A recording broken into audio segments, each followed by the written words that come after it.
చలువరాతి గ్రామంలో ఉండే అత్త శారదకి బంగారం అంటే ఎనలేని పిచ్చి. కాని కొనడానికి తన భర్త సుబ్బయ్య, కొడుకు సురేష్ పొలం పనులు చేసి సంపాదించే డబ్బులు ఏమాత్రం మిగిలేటివి కావు. మొత్తం కుటుంబం పోషణకే సరిపోయేవి. దాంతో బంగారం కొనాలనే ఆశ తీరేది కాదు. కాని ఒక రోజున వంట చేస్తున్న కోడలు కావేరిని చూడగానే శారదకి ఒక బ్రహ్మాండమైన ఆలోచనొచ్చింది. అంతే, శారద ముఖం పువ్వుల్లా విచ్చుకుంది. ఏమాత్రం ఆలస్యం చేయకుండా కావేరి దగ్గరకొచ్చింది. కావేరి! చెప్పండత్తయ్యా, నాకు నువ్వొక సహాయం చేయాలి కోడలా అని శారద అనగానే కావేరి అయోమయంగా చూస్తూ తనలో తాను, వామ్మో, ఎప్పుడూ లేనిది మా అత్తయ్య ఈరోజు నన్ను సహాయం చేయమని అడుగుతుందంటే కొంపదీసి బంగారం కొనాలనే తన పిచ్చిని తీర్చుకోవడానికి మా పుట్టింటి నుంచి డబ్బులు తీసుకురమ్మని చెప్తుందా ఏమిటి? దేవుడా, అసలే మా పుట్టింటి వాళ్ళ పరిస్థితి మీకు తెలియంది కాదు.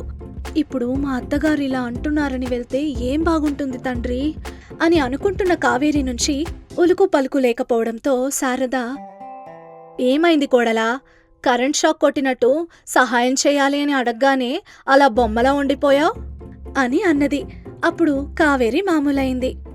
అయ్యో అత్తయ్య, మీకు మా పుట్టింటి వాళ్ళు బతుకు గురించి తెలుసు కదా. ఇప్పుడు వాళ్ళెందుకు మన మధ్యలో? మరి నేను చేయాల్సిన సహాయం డబ్బే కదత్తయ్యా. డబ్బే, కానీ నీ పుట్టింటి వాళ్ళ దగ్గర నుంచి తీసుకొని రమ్మని చెప్పలేదు కదా అని శారద చెప్పగానే క్షణం ఆలోచించి కావేరి కంగారుతో, వామ్మో, అత్తయ్య దొంగతనం చేయమంటున్నారా అని అడిగింది. నీ ముఖానికి అంత సీన్ లేదు కోడలా అని అనగానే కావేరి ఊపిరి పీల్చుకుంది. అమ్మయ్యా, ఇప్పుడు నా మనసు కుదుటపడింది. తమరికి కావాల్సిన డబ్బు కోసం నేను మా పుట్టింటి వాళ్ళని బాధ పెట్టనవసరం లేదు. అలాగని నేను దొంగగా మారాల్సిన పని లేదు. ఇప్పుడు చెప్పండత్తయ్యా, నేను మీకు ఏ విధంగా సహాయపడగలను? నువ్వు జాబ్ చేయాలి కోడలా. పెద్ద చదువుకున్నావు కదా. ఇలా ఇంట్లో వంట చేస్తూ, బట్టలు పిండుతూ, మొక్కలకు నీళ్లు పోస్తూ నీ బంగారు జీవితాన్ని ఎందుకు నాశనం చేసుకుంటావు కోడలా అని శారద చెప్పింది. విని కావేరి ఆశ్చర్యపోలేదు. బంగారం కొనడానికి తన అత్తకొచ్చిన ఆలోచనని అర్థం చేసుకుంది. మీ బంగారం కోసం నా జీవితాన్ని ఆఫీస్లో తాకట్టు పెట్టమంటున్నారు, అంతేనా అత్తయ్యా? అవును కోడలా. కానీ అత్తయ్య, అదెలా సాధ్యం చెప్పండి? నేను బయటికి వెళ్ళి పని చేయడం ఆయనకి ఏమాత్రం ఇష్టం ఉండదు కదా. అప్పుడప్పుడు పొలం దగ్గరికి అన్నం తీసుకెళ్తే ఎందుకు తీసుకొచ్చావని తిడతాడు. ఇక నేను జాబ్ చేయడానికి వెళ్తానని చెబితే విడాకులు తీసుకున్న తర్వాత ఏమైనా చేసుకోమని చెబుతాడు. అప్పుడు నేను ఏడుస్తూ మా పుట్టింట్లో కూర్చోవాలత్తయ్యా అని వివరంగా చెప్పింది. అప్పుడు శారద ఆలోచనలో పడింది. కావేరి చెప్పేది నిజమే అనిపించింది. దిగులు ముఖం పెట్టుకుంది శారద. కావేరికి తన అత్తని అలా చూడగానే చాలా బాధేసింది. సారీ అత్తయ్య, మీ బంగారం పిచ్చిని తగ్గించలేకపోతున్నాను. అయినా మీకున్న బంగారం పిచ్చికి నేను తీసుకొచ్చే జీతం కూడా సరిపోదత్తయ్యా. మరి మాయాబావి కాని మాయా సరస్సు కాని కావాలా కోడలా అని చెబుతున్న శారదకి తన పెరట్లో ఉన్న బావి గుర్తొచ్చింది. శారద ముఖం మళ్ళీ పువ్వులా వికసించింది. కావేరి అయోమయంగా చూస్తూ, అత్తయ్య, తమరి ముఖం పువ్వులా విచ్చుకుంది, ఏమిటి విశేషం? కోడలా, మాయాబావంటే గుర్తొచ్చింది. మన పెరట్లో ఉన్నది కూడా మాయాబావే అని మీ మావయ్య ఎప్పుడూ చెబుతూ ఉంటాడు కదా. అవునత్తయ్య, ఇప్పుడు నన్ను బావిలో దూకమంటారా ఏంటి? నువ్వు దూకద్దు కోడలా, నేనే దూకుతాను. మాయాబావి అంటే ఖచ్చితంగా బంగారం ఉండే ఉంటుంది. నువ్వు బావిలోకి దూకి బంగారాన్ని చూసి నీకు బంగారం కావాలని పిచ్చి పట్టుకుంటే వద్దొద్దొద్దు కోడలా, ఆ పిచ్చిని నీకివ్వలేను. తమరి స్థానాన్ని బతిమాలినా నేను తీసుకోవడానికి సిద్ధంగా లేనత్తయ్యా. అయినా మావయ్య ఆయన వచ్చిన తరువాత మరొకసారి మాట్లాడి అప్పుడు మన బావి నిజమైన మాయాబావి కాదా అని తెలుసుకుని దూకడం మంచిదత్తయ్యా.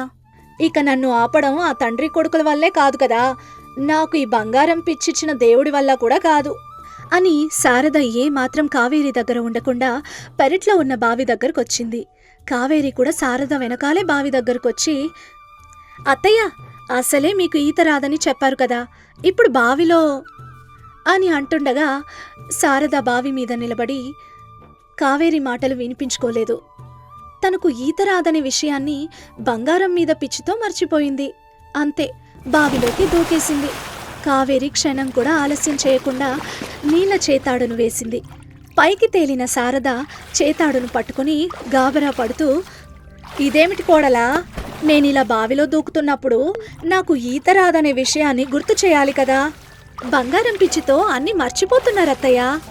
లాగవే, నన్ను పైకి లాగు. అత్తయ్య, బంగారం కనిపించిందా అని అడగగానే బావిలో ఉన్న శారద భయంతో, బంగారం కాదే కోడలా, అన్ని బావురు కప్పులున్నాయి, దండం పెడతాను, నన్ను పైకి లాగవే. వామ్మో అత్తయ్య, లాగడానికి మీరేమైనా మల్లతీగల నాజుగ్గా ఉన్నారా అని కావేరి అనుబోతుండగా బావిలో ఉన్న శారద కొంచెం కోపంగా, ఏమిటే కోడలా, సమయం చూసి నా మీద జోకులు వేస్తున్నావా? ఒళ్ళు ఎలా ఉంది? ముందు నన్ను పైకి లాగవే, పైకొచ్చిన తర్వాత నీ సంగతి చెప్తాను. అత్తయ్య, ఇప్పుడు మీరు బావిలో ఉన్నారు, నేను బావి పైనున్నాను. ఏం చెయ్యాలో నేను చెప్పనక్కర్లేదనుకుంటాను. అర్థమయ్యిందే కోడలా, ఇప్పుడు నేను నిన్ను బతిమాలుకోవాలి, అంతేనా? మరింక ఆలస్యం ఎందుకత్తయ్యా, బతిమాలండి. మీరెంతలా బతిమాలితే నేనంత తొందరగా పైకి లాగుతానన్నమాట అని చెప్పగానే శారద అయిష్టంగా ముఖం పెట్టింది. అది చూసి, అత్తయ్య బతిమాలుతారా, నేను వెళ్ళి నా పనులు చేసుకోవాలా? ఏదొకటి చెప్పండి తొందరగా. వసుదేవుడంతటి వాడే గాడిద కాలు పట్టుకున్నాడు, ఇంకా నేనెంత కోడలా? ఈ బావురు కప్పులకు భయపడటం కంటే నిన్ను బతిమాలుకోవడమే మేలు అని బతిమాలుతూ ఉంటుంది. కావేరి నెమ్మది నెమ్మదిగా పైకి లాగుతూ ఉంటుంది. శారద బావి నుంచి బయటపడింది. ఊపిరి పీల్చుకుంది. చూడటానికి చీపురు పుల్లలా ఉన్నా బలం మాత్రం బాగానే ఉంది కోడలా అని చెబుతుండగా శారద భర్త సుబ్బయ్య వచ్చాడు.